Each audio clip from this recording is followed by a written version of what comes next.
लेकिन पाकिस्तान के किसी बैट्समैन ने कैपिटलाइज नहीं किया यहाँ पे, और very disappointing to see that कि पाकिस्तान में वो शायद टैलेंट ही नहीं बैटिंग में जो बड़े स्कोर कर सके और अच्छी टीमों के खिलाफ, अच्छी बॉलिंग के खिलाफ। So disappointing to see that 4 batsman के साथ जा रहे हैं, इंडिया 8 बैट्समैनों के साथ जा रहा है अंदर, और उनके फिर स्पिनर्स देख लें, स्पिन बॉलिंग देख लें, उनकी अमेजिंग स्पिन बॉलिंग है, उन्होंने दबा के रखा हुआ था। कुलदीप और जडेजा ने हिलने भी नहीं दिया आपके पास। सो अगेन बड़ी टीमों के खिलाफ आपको दिखाना पड़ता है कि यार आप बड़े प्लेयर हैं। बड़े प्लेयर अब तभी बनते हैं जब आप बड़ी मैचेस में, बड़े मैचेस में बड़ी गेम लेके आते हैं।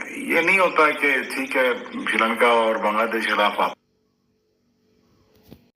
दोस्तों, पाकिस्तान क्रिकेट टीम को जीते जिताए मैच के अंदर इबरतनाक हार हो चुकी है। इस मैच के हार के बाद पाकिस्तान क्रिकेट टीम की पोजीशन तो इस वर्ल्ड कप से बाहर हो चुकी है, यानी कि प्रोग्राम मुकम्मल तरीके से पाकिस्तान का अब आगे खाली जगह खुद ही फिल कर सकते हैं।